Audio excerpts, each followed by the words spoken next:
Everybody, welcome to Outside Looking In, the series I'm doing that includes 29 episodes, 29 interviews, wherein we get an outsider's perspective on the Raptors so that after 29 episodes, we can kind of find consensus on how they are viewed the league over. And additionally, we get to sneak in some info about the other team that this person covers, that they talk about, that they're interested in. So you as fans, after listening to the series, can be some of the most well-rounded fans in the NBA.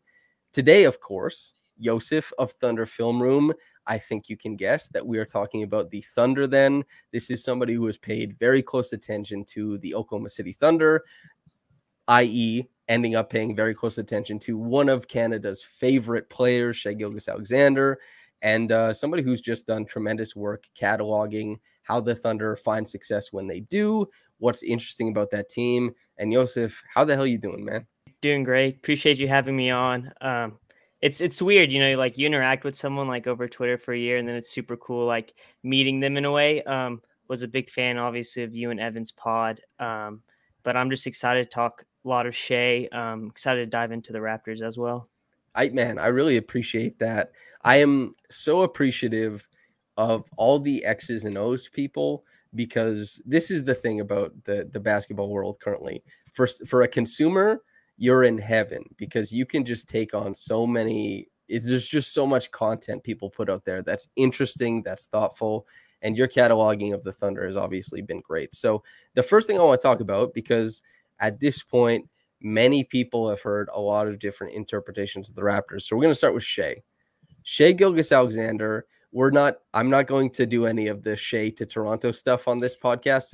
We table that. The fan base does enough. We're just going to celebrate his game. To some people, the greatest driver of all time already. Inventive, snake-like, water, running down a mountain, all this different kind of stuff. Endlessly inventive as a passer. Just the broad strokes on Shai before we kind of dive down into it. His future, how high you think that ceiling is. What are your thoughts on the Canada's best player? I think the reason I was so excited about this pod was because I knew you were also super high on Shai. And it feels like every time it seems like when he either gets hurt or sits out, we kind of forget just how good he really is. And I think he's like the NBA's best kept secret almost, from like the casual fan who just watches ESPN and isn't really on Twitter. Just the way he drives, as you said, I remember your piece you wrote a few months ago. It's snake-like, the way he can contort his body and the way he moves. He's one of the most flexible players in the league. And I really do think, I don't know how future-wise how they plan on shaping it, but I think he can be a superstar, 27 points per game kind of guy. He averaged, I think, either 29 point something or hit 30 post All-Star break. It's the way he just comes every year and adds something new to his game. I think the thing obviously that hurts him is, he's playing here. We're not really winning. And that does affect him in terms of his perception amongst fans who don't watch every game. And I can't blame people for not watching those games. But as I'll say to those people, in his second year, he was the leading scorer for fifth seed. And I think that guy was just half the player he is today. Yeah, that's absolutely correct. When we think about Shai Gilgeous-Alexander, a lot of people think just, out in Oklahoma City doing his thing. But what's really happening is that if you pay attention, this is one of the rarest players that has come into the league in the past of his generation. The best driver of all time stuff. If you want to get into the statistics, you can get into the statistics, the volume of drives, the amount of pressure he brings to the rim, how he scores out of them. It's basically unprecedented. But then if you want to get into the aesthetics of how he achieves that, he is impossibly quick on his first step, impossibly quick on his second step, and the strength in his legs to decelerate, change course, and the handle to support all those movements creates this fantastical player. And on top of that, the shot making is there. Now, it has kind of come and gone as far as his stuff off the dribble. Some of that three-point shooting that the year he should have been an all-star, Mike Conley was instead. That was wrong. We can all agree on that. But the year where that three-point shot, the pull-up stuff was really popping off, paired with all of the driving skills and all that kind of stuff, last year came back down to earth a little bit. I'm curious what you think about how the pull-up jump shot figures into his ceiling as that guy, as you say, could be around 27, 30 points per game when we're looking at the peak of his performances. I think it's there. I don't think it's as you were talking. I was trying to find the stat I had screenshotted before this because that 1920 season was, or 2021 season, it was one of, like, I know it was only 35, 40 games he played, but it was one of the best self-creation stretches we've ever seen, in, like, statistically. Whether, like, that's my biggest thing with him is, like, whenever we want to argue it, like, the statistics support those claims. I do think obviously it was a bit of an outlier. He shot 41% from three. The shooting was amazing this season. I think the biggest reason for the dip was the level of degree of difficulty, the shot variance, the shot perception. You saw him trying new things, which was kind of always like my slight gripe with him, was that, like, I wanted him to shoot some of those higher difficult shots. I think these are like the years for development. These are the years to try those type of things out. And you saw that a lot this year. Cause I think we all can agree, like, Shai isn't a 29% shooter from outside. He's more probably around 37, 38. And I think the biggest thing for the off the dribble for him is really the step back. The way he attacks it in mid range and he's able to use it because the defender's so scared of him just driving past them. That's the biggest thing for me. And the way whenever he does go off the dribble, and how you said his first and second step is so fast, but those elongated strides he has whenever he's driving to the rim, I don't know why I've been on this for like a year and a half now. It's almost Manu-esque for me, just how long those strides are, and the way he's able to shift his body. And so I think those are the two biggest things. The thing I kind of want to see more from him is to attack closeouts, just because of how rarely we do see him playing off ball. And like now that he's playing with Josh, he's going to have to be off ball more. And we only saw that one game of them like actually not playing like the my turn, your turn basketball. And in that game, Shai was just, I mean, he was tilting the defense all night long. And it was like, I think very much Josh can help make his life easier in that sense, to where Shai doesn't have to work so hard for these baskets.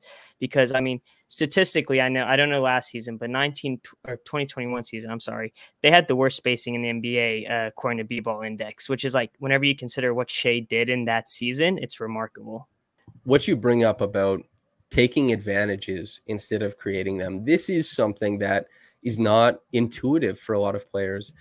Steph Curry has made it infinitely cooler. LeBron James made it infinitely cooler, both of those guys, to be good off ball, to be active and not to do everything from a standstill on your own creation. But guys like Shai, guys like Trae Young, these impossibly talented creators do need to, once they start having dreams of playing championship level basketball, have to extend advantages, really punch through gaps, and make quick decisions instead of letting the ball rest in their hands and then starting from zero again.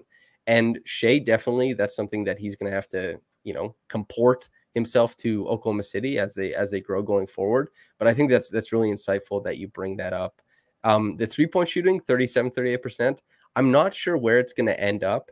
I'm not sure if he's going to be one of like the Darius Garland or Tyrese Halliburton type younger guards whose step back is just a wonderful way to attack switches. Of course, he doesn't have the limitations they do as drivers. He's the best driver in the NBA. Yeah. But it's endlessly interesting to think about how he's going to develop. 2 years ago, I was just raving about this guy.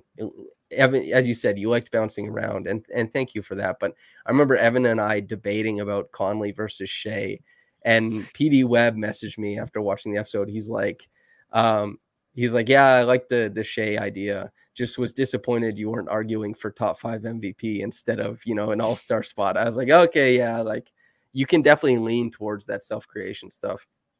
I was working the game where he was in Toronto and watching him and again, the spacing, not good. Mike Muscala hit a big 3 at the end, but watching him get into the paint, draw, there's four sets of feet in the paint, him go up in the air, and he had 2 nutmeg assists while in motion, while navigating.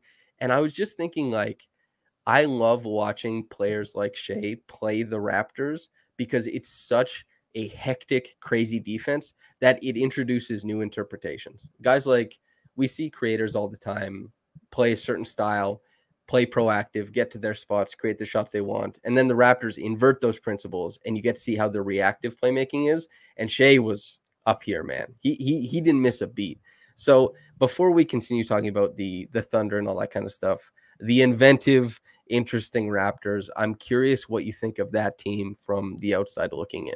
Okay, so I think, first of all, one of my favorite teams to watch. I think you have a ton of these jumbo creators is what they're aiming at. A team that very much, I think, did way better than everyone thought they would this past season. But also a team I think that's been having to battle a lot of injuries. And it's not made them inconsistent as a team as a whole, but I think made them inconsistent individually, as in it's next man up, and then guys can't really catch a rhythm. I wrote it down here. I know the 2020 season was, or the no fan season was just injury riddled the year you guys got Scottie, but like Pascal this past season, only 68 games, OG 48, Fred 65. Like those are just, and then the year prior, it's very similar. And that's kind of, I think, the biggest thing for them is because if they can stay healthy, I mean, with the way Nick Nurse coaches, the super intense, like psychopath kind of, in a good way, psychopath, who's having these guys play 40 minutes a game. That's a team that, like, I think is upper half of the Eastern Conference in terms of playoff picture. This past year, those guys were fighting injuries, and what was the 5th seed this year, I think, right? 4th seed? The Raptors? They were the 5th. Yeah, 5th. 5th seed, yeah.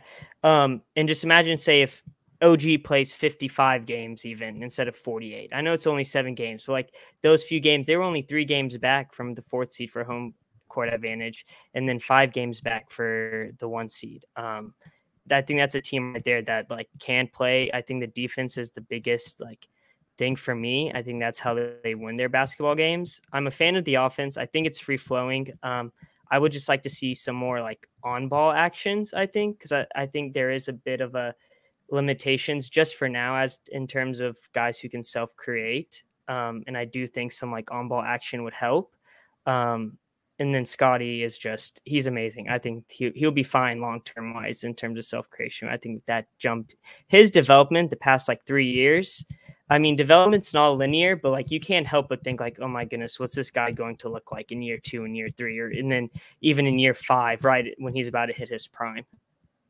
So anytime someone expresses a love or an interest for Scottie, it behooves me, because fans love to hear about this kind of stuff, is what is your vision of Scottie in the future? What does that player look like to you?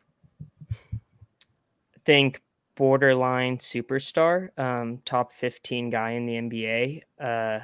I think the biggest things for him, he just all of his question marks in terms of shooting, reactive passing, I think is the biggest thing for me with him, or more in terms of like connector type of passing, those type of things. Cause I was really high on that coming in, and then we didn't see it a ton this year, but then we also saw a lot of things that we weren't expecting. But I do think like, I think the shooting has a good chance of being average, just because like, I hate to like fall into the narratives of like, oh, he's a really hard worker and stuff like that. Cause I think all of these guys are really hard workers, but I think like there are maybe levels to it. And I do think Scottie's in that upper tier level of it, where like, I definitely would bet on him just succeeding in terms of those question marks. But I think the biggest thing for me is this may be a weird one, but I've always been fascinated with it, is like playmaking out of the post.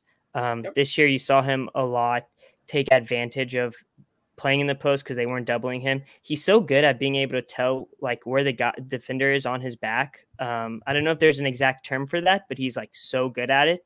And so I'm interested just to see how, whenever he does get doubled or he can't score, how he is able to hit a cutter, he is able to find someone across the court, stuff like that. So the term for knowing where the other guys is now a meme on NBA Twitter, proprioception, right? Where things are relative in space to you. And it's one of those nerd terms. It's a good term. It makes sense for what you're saying, but NBA Twitter doesn't like it currently. Maybe in a couple of years it'll come into the lexicon. But let's change lanes. You talked about Giddey moving Shai off ball, and I'm really curious because I've had conversations with people who think Shai becomes the off ball guy, and to me, that makes me furrow my brow, honestly. Like that's revolting to me, the idea of moving Shai off ball a lot. Now, Shai has to be off ball sometimes. You can't just run a guy into the ground. But I'm curious what you think of that dynamic. We don't really have a precedent set for somebody having two players like Shai and like Giddey, and how they, formatted that pairing to success. But I'm curious if you have an idea of how you'd like to see that shake out. So this is one I've struggled with and kind of flip-flopped throughout the season. I was high on Josh coming in, had him top 8-ish on my big board, but I also never thought he'd be this big of an on-ball guy. I very much I thought he was the ultimate connecting prospect. I didn't think this would even be a question mark. And then 2 months into the season, and then you saw how he did without Shai that month of February. I think the biggest thing is that maybe 60% Shai has it, 40% Josh. I think that's one thing a lot of people have been freaking out about is that, oh, Shai's just going to be this complete off-ball player. No, we just want Josh, this 28% three-point shooter, to be completely off-ball. And there was back in February, they asked Shai about it, and Shai was like, oh, it's not my plan A. And everyone lost their minds. And that was oh, this is going to be a long night. And so I do think it's one of those things that this is such a big year for them where they are going to have to learn how to play with each other like that. I think it kind of comes back to the broad view of OKC's Sam Presti's philosophy on how he wants this team to play, where it's these 5 high field basketball players who can dribble the basketball, who are reactive passers, proactive passers, 5 guys who can attack closeouts and do all these different things. I do think in the end, especially based off Shai's second half performance this year, I remember I told a buddy, I was like, I think this is when Shai officially makes himself untouchable to the front office, to where it's oh, this guy's a superstar. And I think the way he played, I do think Shai will be the majority guy who has the ball in his hands. Even the one game where they said they tried implementing them to where they played real basketball on offense was the first game after All-Star break. And you could tell they tried doing things. I think Josh did have more touches than Shai, but it did feel like Shai still had the ball in his hands. He still very much got his isolation, self-creation possessions that he wanted. But it's a valid question mark. And I do think that down the road, it's going to have to work. Josh's swing skill on offense will be how to shoot. But I do think one thing people don't talk enough about, Josh was a really good cutter this year. He was, I think, for a rookie, I think he was the second best rookie cutter behind Franz, who was just amazing. Yeah. I think he was in the 40th or top 40th percentile, which that's upper half of the league, but for a rookie, I'll take it. His chord mapping abilities were there, stuff like that. We didn't see it a ton from Shai. And I wonder if with Shai, a lot of it is on purpose, where we didn't see a lot of off-ball actions ran for him or anything like that. And it raised my question marks a little in terms of is that on purpose or what? You don't see him as much of you see him as a proactive cutter at times, whether it's to get a defender out of the way, stuff like that. He's not a big reactive cutter. But I do think some of that stuff is kind of overblown just because it flirts, I think, with the narrative thing of oh, this guy labeling someone bad whenever it's he carries this huge offensive load, and then asking him to all right, I want you to be super active on offense, on off-ball offense too, and on defense. Mm-hmm. That's why one of my biggest things with Shai is he has all the tools. And even in the Canada games this summer, we've seen he was an active defender, and I'm not going to lose my mind and be he's a bad defender because he's not very engaged when the team's winning 25 games a year. There's a future, I think, that you could look at where you watch how slinky Shai is, long and very, very his athleticism has immense utility. There's some athleticism that is DeMar DeRozan is somebody who Raptors fans will remember kept getting this massive tagline as this athletic monster. But really, the athleticism that DeMar had was he was a really good 1-foot leaper, but he had a really, really slow shuttle time. He had a really slow first step. He couldn't break into the defense by just beating a guy with quickness. Shai has all the utility as far as athleticism. Imagine at the point of attack, a guy who can slink around screens, is super long, and is bursty from any position he occupies. There's tons of stuff there. I also love that you brought up the difference between touches and usage. Giving a guy a lot of touches, and Raptors fans will understand this through the lens of Scottie versus Pascal maybe, is kind of like touch time, something that you can look up on NBAstats.com. But giving a guy a lot of touches means that maybe you're giving him a lot of reads rather than a lot of responsibility to create. And so giving a guy like Giddey, who's a really great passer, sees the floor really well and has height, those touches, those could be in a lot of the intermediate set actions where it's running through his hands and he's making quick decisions in case you have like quick hitters and stuff like that, which I think is a great way to occupy defenses, and especially use him instead of relying on, teams kind of segging off of him as far as being, not a great shooter at this point in his career. It's a good way to make sure that teams have to pay attention to him, is just load him up with touches. We see, obviously, Miami does this with Bam, is a really great thing. So Chet is injured. That was the worst thing to see. The Thunder have been tanking for sure. They do draw the ire of fans league-wide and some people who have a vested interest in Shai's development as well. But when we look at the Thunder, I've seen you post about this before, how there's like a misconception on what they're doing. I know you feel strongly about this. So the ire that is thrown, people are upset with the Thunder.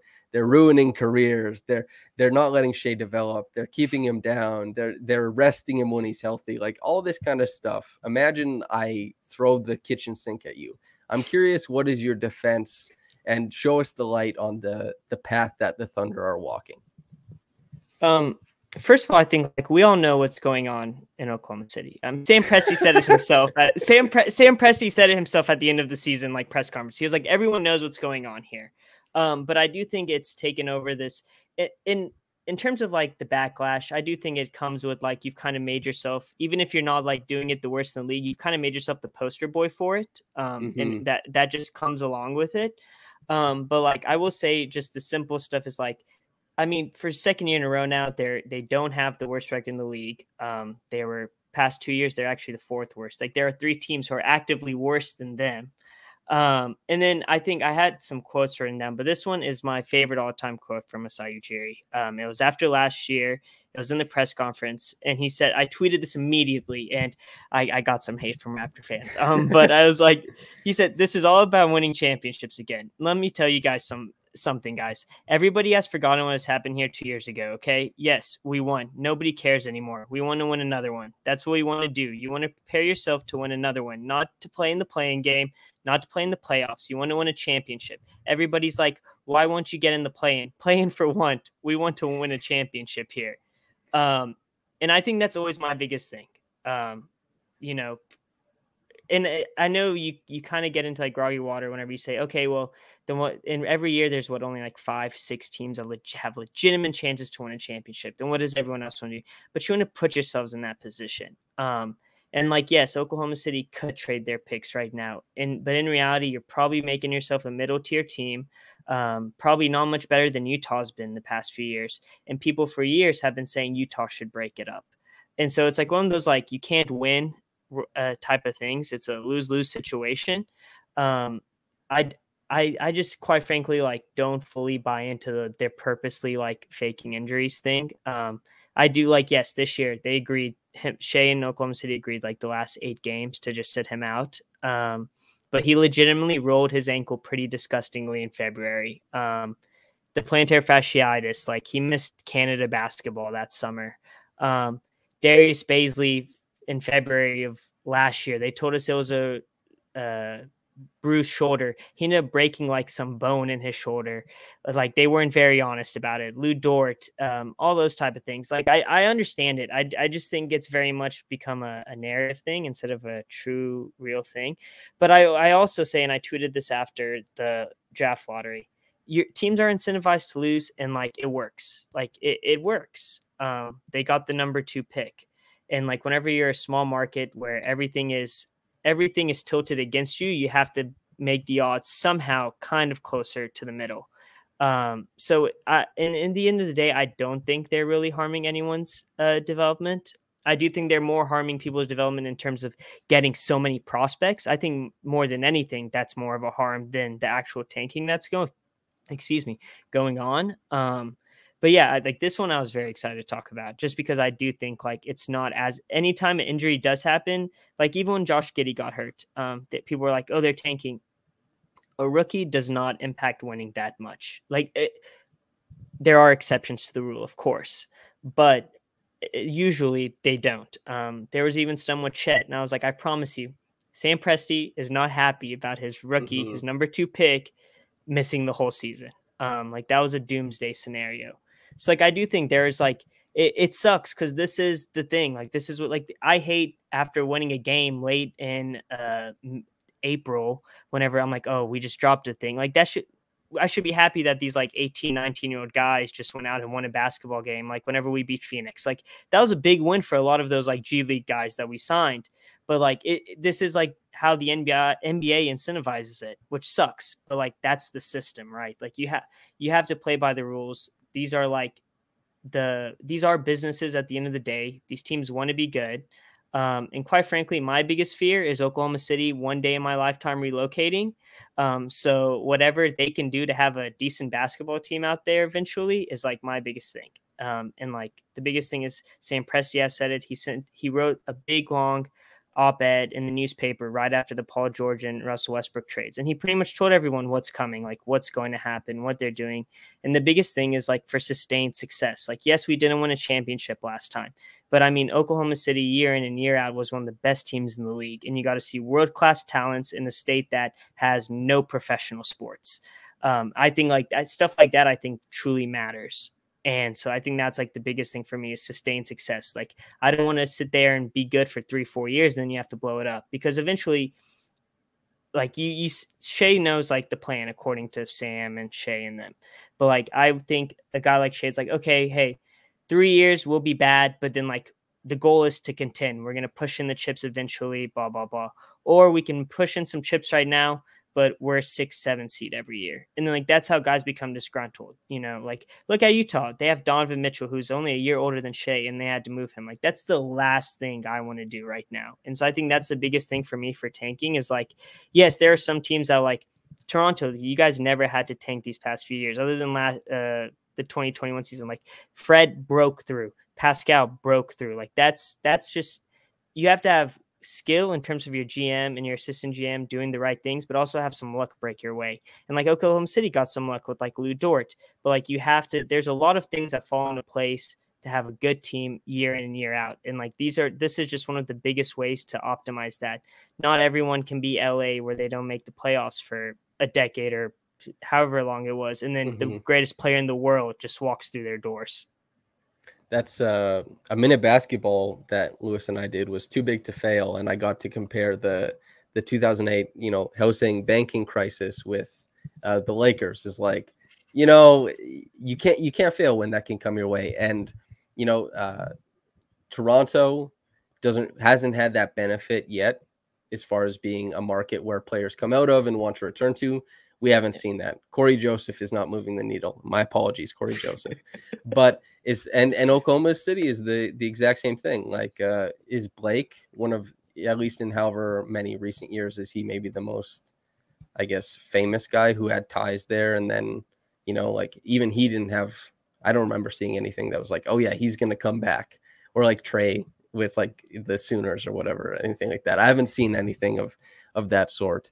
The thing I do want to ask you, though, is you brought up a really great point. There's a huge conversation that probably we can't really have, which is, there has to be thesis papers written on it, is like, what does winning year over year do for development? We can't really have that, but we can have the conversation that you were kind of just hovering around, is stockpiling guys, and then guys lose minutes.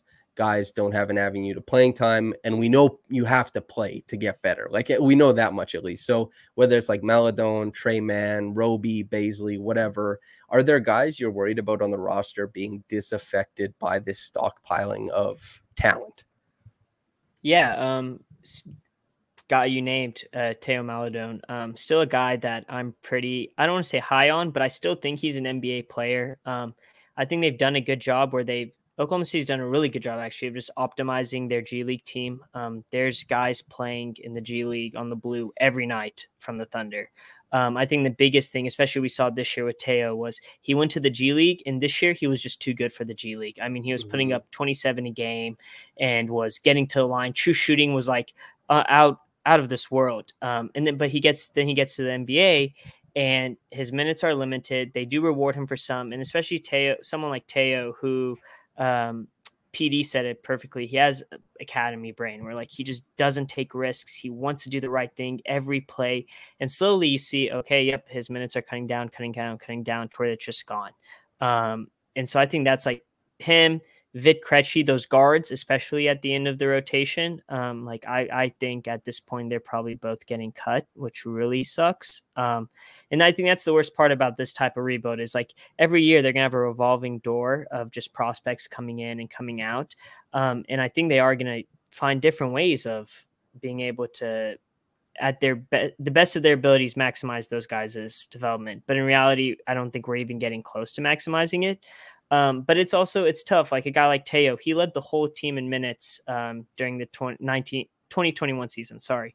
And then this year, greatly underperformed the first 2 months of the season. Was shooting like 10% from three. According to Mark Daignault, he just got too jacked over the offseason. And so he went down, he got his minutes cut, went to the G League, and then the G League was like, he was aggressive. You're like, oh, wow, you saw some athleticism that he wasn't really showing in the NBA, came back, had some good games, but then it went right back to the same old thing. And I think that's where it gets tough because obviously like someone like Teo Maladone, he's a really good, he has the ball in his hands. He can kind of pass well, create for others, really smart player, but you have Josh Giddey and Shai on the court. Why would Teo take those reps from them? And so that's where you get into these like very thin ice and it gets difficult. And so like I think this year is probably the last year where like you see an influx of prospects. They only have one pick next year. And after that, you may see some more picks move, stuff like that. But it's hard. I know they got a lot of backlash this past draft because they drafted Ousmane Dieng and Jalen Williams from Santa Clara, two guys who have on-ball chops, and a lot of people were upset about that. And I do think like we have to be able to differentiate a guy's role before they come into the league and then when they are in the league. Because I think a guy like Ousmane would be a great like connector 3-and-D type of guy. And then Jalen Williams, I mean, every off-ball metric supported him being a good pick as an off-ball guy, and we saw a lot of that in summer league. So it's one of those things I think that comes back to their philosophy of like wanting to get guys who like can dribble, pass, do all the right things. Sam Presti has like long admired the way the Spurs do things, and I do think like he always kind of wanted that, but then like you had Kevin Durant and Russell Westbrook. So like you can't, there's exceptions to the rule. And so I think that's just coming back to that. It kind of just sucks, especially because like I get a lot of flack on my Twitter because I'm like very pro player, like in terms of like these guys' developments and also the just proper like, stance, by the way. Yeah. Like the way I see it is like these guys should be in college, like Poku or like Teo, like those two guys moved across the world in the middle of a pandemic. No one here who speaks their language, no one they know. They're by themselves without their families. Like that's tough. Like that's very tough. And then you expect them to go out and perform super well on the court and then get mad when they don't. It's just like it's very thin ice with that type of stuff to me. And so it's difficult. And I do think it sucks. Like I do think there is some like outcry. Like there's a lot of people upset about Isaiah Roby. Awesome guy. I think he's an NBA player, but like that's not a guy that like when a roster crunch comes along. I think the outcry was very similar to when V got cut from the Raptors. Like I was a bit caught off guard by like a lot of the people that were upset about V Mikhailuk getting cut. Like he's a good guy. He's an NBA player, but like it's not a guy that like there's a reason those guys get cut. You couldn't trade them, so you had to make roster crunch type of moves. And I think that's just a prime example of that type of stuff. So you talked at the front end of the podcast about loving the Raptors and kind of their play style and everything like that. I don't think that the Thunder, of course, they have Shai, and Shai is a play style unto himself. He's going to create looks for people, but I don't think that the Thunder have curated a very strong culture or a very strong play style. I'm curious when you look at, let's assume, maybe not for this year, you can focus in on this year, you can do more macro and out into the future, but when you consider guys like Chet, Giddey, Shai, whoever else you want to incorporate into that, what type of play style do you want to see from them? And since we've talked more so about, I guess, the offensive side with Shai and Giddey, maybe this can be more Chet-centric. And defensively, what do you want to see this team do? Defensively, I think just exactly what they did last year before everyone got shut down. They were a top 10 team in defensive rating. The way they were able, I think that's the biggest thing with Mark Daigneault as well, is like he's very much preaching defense.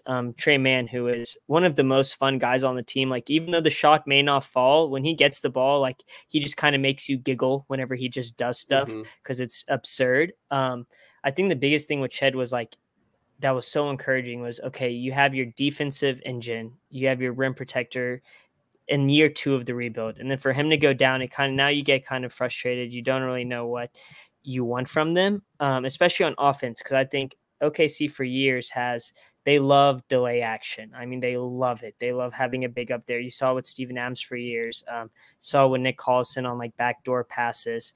And they love quick pistol actions. I think that's the biggest thing with me and Mark Daigneault is like, the past few years, Oklahoma City has very much lacked self-creation other than from Shai. And then this past year from Trey. And he's done a really good job at like putting guys in advantageous positions. You see a lot of just a simple Iverson cut, and it gets the defender on the back hip of Teo Maladone on some plays. They love having Josh come off pistol action on Miami. And they ran Chicago in 2 game-winning plays against LA and Golden State, I'm pretty sure. And those type of position plays where like you can get the guy running downhill, have the defender on his hip. And that's when like Josh is the most dangerous because he does struggle. Obviously, he's so stiff, which is hilarious because he's like the complete opposite of Shai in terms of body movement. He's just the most stiffest guy in the league, and then you have the most flexible guy in the league. And I do think like they want this free-flowing type of offense that's quick, a lot of actions on the wings in terms of like pistol and Chicago. I do want to see some more like Spain pick and roll with Shai. There's been a few plays where he's set the back pick, but I want to see him pop out and like actually get the ball. But in terms of just like their play style, I just think this free-flowing offense of guys who are like, I've said it a few times, like high field guys, just some other connector pieces like Jalen Williams from Santa Clara is like the guy I'm most excited about. Just an unreal wingspan, like a guy I think they're going to try to play like some small ball 4. And then defensively, I think a team that just lengthwise is there. It's kind of difficult right now with Josh because of he's not the best defender. They had to put him on the weak side a lot this season and hide him. But I do think he was a good help defender. And I think once you see Shai kind of get involved, it's really going to get interesting. Darius Bazley is one of the interesting ones because I think there were very much stretches in the season last year where he was the best defender on the team. I think at the end of the day, he's just a long-term role player. So who knows if he's here when they're like fully contending. But it's intriguing. And then Lou Dort, obviously, I think that's he's got that dog in him. I hate saying it. I hate saying it because it's like the most basic level of like, but just a guy who really does like Kobe talked about in one of his detail videos about like guys who are like able to get so low when going around screens because of their center of gravity where they're able to cause these offensive fouls. And like, that's exactly how what Lou's able. He gets himself like in between the ball handler and the screener.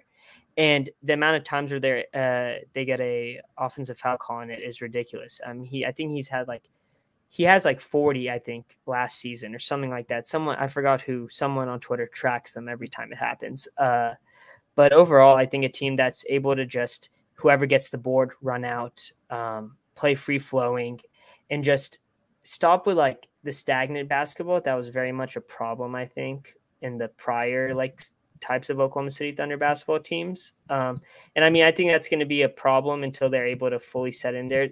My biggest question mark with the team will be this year and has been is just self-creation. I don't think there's enough of guys who can actually dribble the basketball, put it down, and go do something for themselves other than like Shai and Trey.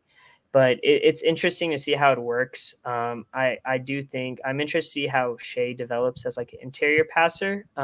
There's a stat someone sent to one of our group chats. It was like Shai passed the ball 388 times when he got into the paint.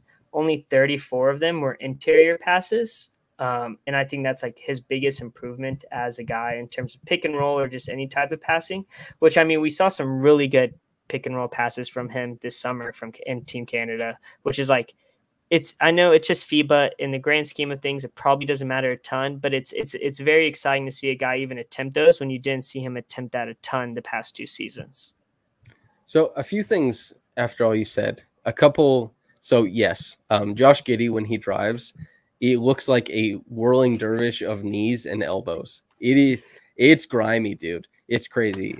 Secondly, Baisley, I'm waiting for a swing skill.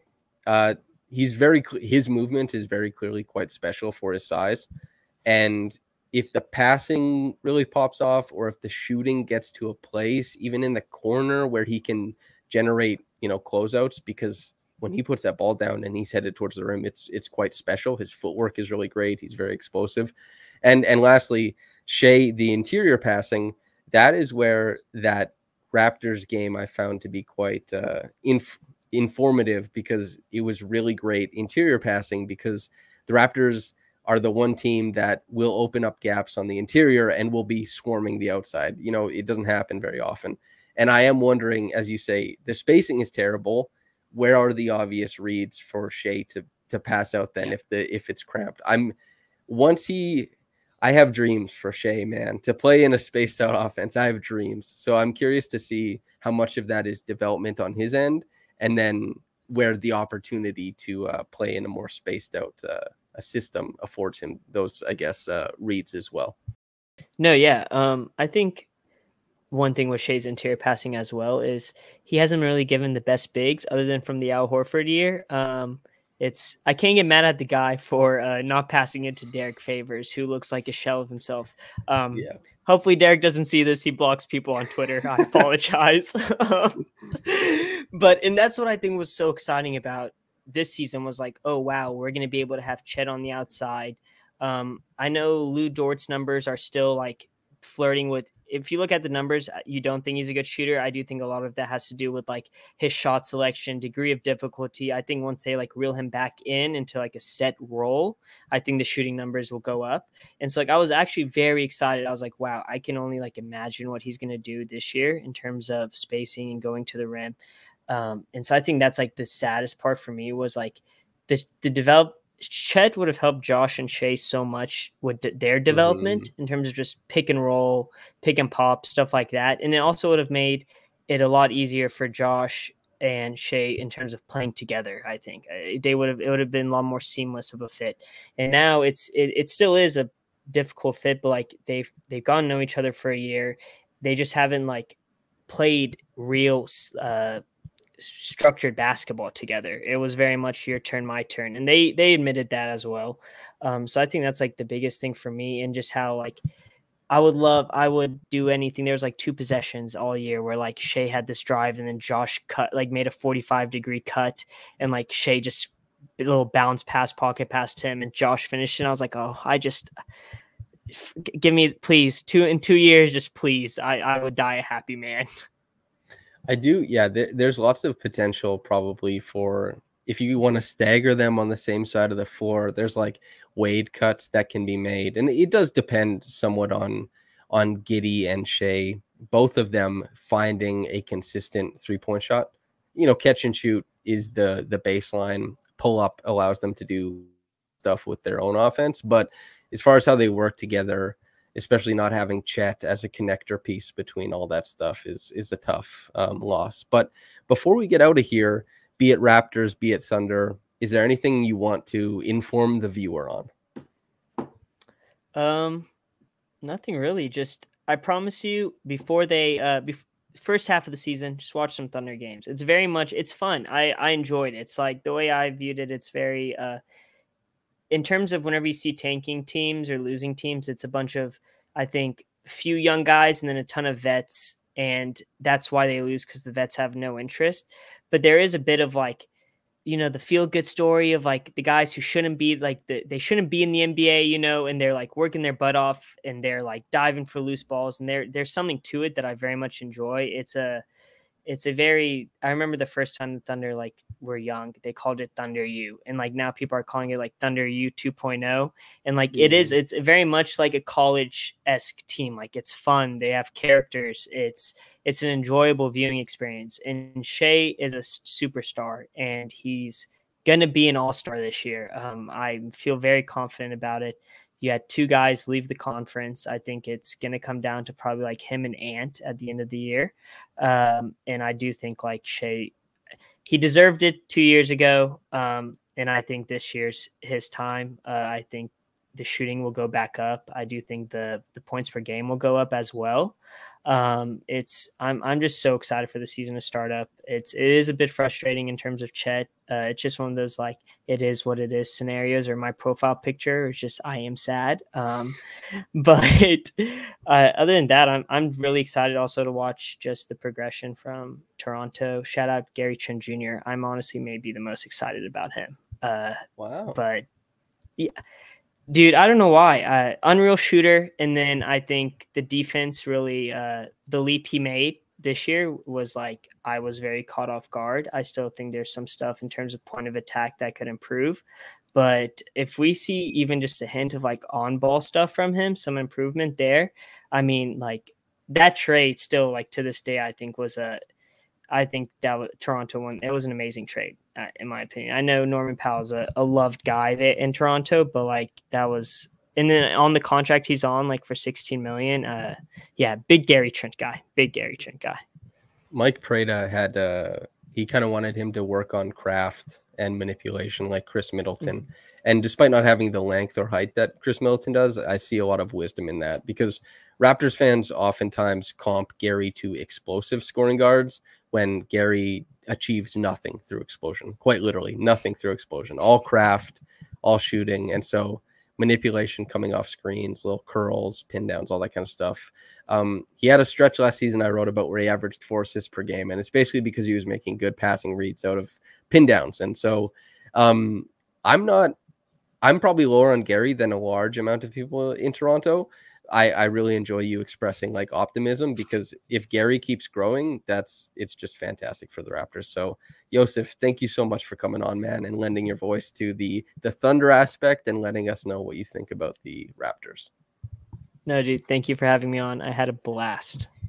And if I can recommend to listeners on the podcast channel, viewers on the YouTube channel, Thunder Film Room, that's what it is on Twitter. It is a very easy way to just insert basically all the things you'll want to know about the Thunder into your sphere of media or whatever. And I think it's a popular account for a reason, because Yosef pays close attention to the team, both on the interesting macro stuff that fans always pay attention to, but more of the in the weeds analysis stuff that analysts and nerds like us pay attention to. So listener, viewer, whatever it is, go check him out on Twitter. And everybody, thanks for tuning in. There's way more of these to come. There's a lot of them. And yeah, thanks for tuning in, and we'll see ya.